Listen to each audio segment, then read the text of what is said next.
অধীৰ অপেক্ষাৰে ৰৈ আছোঁ। বৰ্তমান আমাৰ অসমৰ প্ৰেক্ষাপটত, ভাৰতবৰ্ষৰ প্ৰেক্ষাপটত অতি প্ৰয়োজনীয় এখন বিধেয়ক। গতিকে বিধেয়কখন আমি আমাৰ সদনৰ মজিয়াত আজি উত্থাপন হ'ব, অহা কালিলৈ আলোচনা হ'ব। গতিকে এই বিধেয়কখন আমাৰ অসমত গৃহীত কৰি ইয়াক কাৰ্যকৰী কৰাৰ ব্যৱস্থা কৰাৰ মাননীয় মুখ্যমন্ত্ৰী ডাঙৰীয়াই যি পদক্ষেপ লৈছে, আমাৰ আন্তৰিক সহযোগিতা। কংগ্ৰেছে কৈছে যে শৰীয়তৰ পৰিপন্থী। চাওক, এইখনতো ইছলামিক কাণ্ট্ৰি নহয় যে ইয়াত শৰীয়ত চলিব। এইখন ডেম'ক্ৰেটিক এণ্ড ছেকুলাৰ কাণ্ট্ৰি হয় ভাৰতবৰ্ষ। এখন গণতান্ত্ৰিক আৰু সমাজতান্ত্ৰিক ব্যৱস্থা থকা এখন ৰাষ্ট্ৰত কেনেকৈ শৰীয়ত চলিব? এইটোতো আৰৱ মানে ইৰাণটো নহয়, এখন ইছলামিক কাণ্ট্ৰি নহয়, এখন ডেম'ক্ৰেটিক কাণ্ট্ৰি, ছেকুলাৰ কাণ্ট্ৰি হয়। গতিকে এখন ধৰ্মনিৰপেক্ষ ৰাষ্ট্ৰত কেতিয়াও শৰীয়তৰ যোগেদি সমাজ চলিব নোৱাৰে।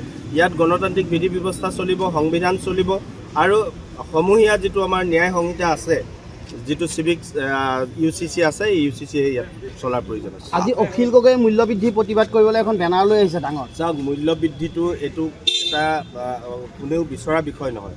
মূল্যবৃদ্ধি নোহোৱাটো আমি সকলোৱে বিচাৰোঁ, কিন্তু মূল্যবৃদ্ধি আন্তঃৰাষ্ট্ৰীয় যিবিলাক মানে বৰ্তমানৰ প্ৰেক্ষাপট, আন্তঃৰাষ্ট্ৰীয় বিভিন্ন বিষয়ৰ বাবে, বিশেষকৈ ইৰাণ আৰু আমেৰিকাৰ যুদ্ধ, ৰাছিয়া আৰু ইউক্ৰেইনৰ যুদ্ধ, অনেক ৰাষ্ট্ৰৰ মাজত যুদ্ধ চলি আছে। এনে অৱস্থাত তেলৰ সৰবৰাহকে ধৰি বিভিন্ন ধৰণৰ আমদানি ৰপ্তানিত বাধা আৰোপ হৈছে। গতিকে এইবিলাকৰ ক্ষেত্ৰত কিছু প্ৰভাৱ পৰি 2-4 টকা ক'ৰবাত দাম বাঢ়িছে, কিন্তু আজি তেলৰ দাম বৃদ্ধিৰ ক্ষেত্ৰত যদি আপুনি চায়, তো গম পাব যে আমাৰ ইয়াত 3 to 4% বাঢ়িছে মাত্ৰ।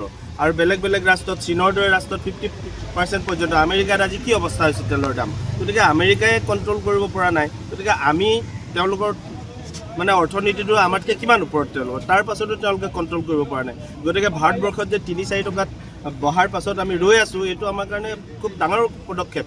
প্ৰধানমন্ত্ৰী ডাঙৰীয়া সফলতা লাভ কৰিছে। গতিকে আমি আশা কৰিম যি বৃদ্ধি পাইছে তাকো অনাগত দিনত তাক নিম্নগামী কৰিবৰ কাৰণে চৰকাৰে পদক্ষেপ ল'ব, মুখ্যমন্ত্ৰীও ল'ব, আৰু আমাৰ প্ৰধানমন্ত্ৰী ডাঙৰীয়াও গ্ৰহণ কৰিব। পাব্লিক অকণমান মিতব্যয়ী হোৱাৰ প্ৰয়োজন আছে নেকি? ক'ৰবাত মিতব্যয়ী হোৱা নাই নেকি, যাৰ বাবে নাটনি? মিতব্যয়ীটোতো এতিয়া চৰকাৰে ইতিমধ্যে এক্সপেণ্ডিচাৰ কাট কৰিবৰ কাৰণে বিভিন্ন ব্যৱস্থা হাতত লৈছে।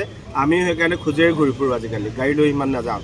গতিকে মিতব্যয়িতা হ'বৰ কাৰণে অকল দুজনমান মন্ত্ৰী বা চৰকাৰৰ কাম নহয়, সকলোৱে মিতব্যয়ী হৈ এই দেশৰ সংকটৰ সময়ত আমি সকলোৱে কথাখিনি বুজি বাজি কাম কৰি থাকিব লাগিব।